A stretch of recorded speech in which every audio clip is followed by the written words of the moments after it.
Yemen की जंग से लाखों अफराद मुतासिर हुए हैं। जानी व माली नुकसान के साथ साथ लाखों फाका कशी, कहत और मफलूकुल हाली की मार झेल रहे हैं। जंग से मुतासरा इलाकों की आवाम की हालत ज़ार का अंदाज़ा इस बात से लगाया जा सकता है कि लोग पेट पालने के लिए अब दरख्त के पत्ते खाने पर मजबूर हैं।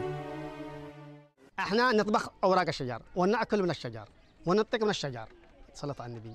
يعني هنا ما يقول لك يعني تغذيه ما بوش تغذيه خماد موت في هذا المكان الا الله. من شو ينظر علينا؟ على من نشتكي؟ على الله ثم على المنظمات يعني يكتب لنا كذا البر واحنا خمادين. गुर्बत और खुराक की कमी का आलम यह है कि बच्चे दूध से महरूम हैं। इलाज के बावजूद ज़ोहरा बीमार पड़ी हैं। मुनासिब खुराक न मिलने की वजह से जिस्म लागर हो चुके हैं। डॉक्टरों का कहना है कि ज़ोहरा जैसे यमनी बच्चे ग़िज़ा की कमी का शिकार हैं और अगर यही हाल रहा तो उनका बचना मुश्किल है। ज़ोहरा के वालिदैन के पास अब इलाज के लिए पैसे भी नहीं हैं।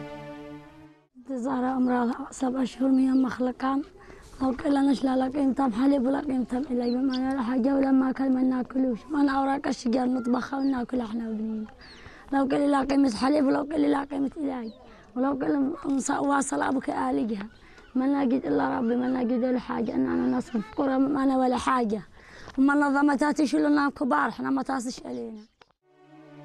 यमन के मुख्तलिफ सूबों में हस्पतालों का भी बुरा हाल है।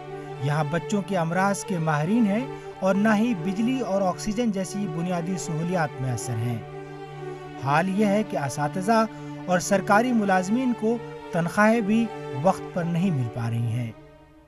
أنا شخصيا كنت معلم أو مدرس ما أكلهاش لي يمكن 20 سنة من يوم ما توظفت في 89 قبل الوحدة بسنة، والآن بعد انقطاع المرتبات أصبحت الوجبة المفضلة عند أولادي.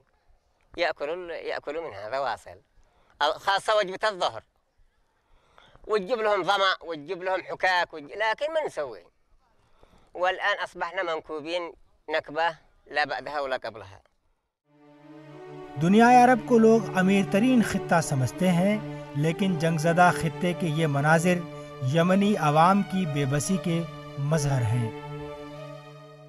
Despite all what we are doing in health, in nutrition, in wash, cash in hand to the families, the situation of the families without any job, without any income, with no salaries for public employees and in the middle of the war is catastrophic.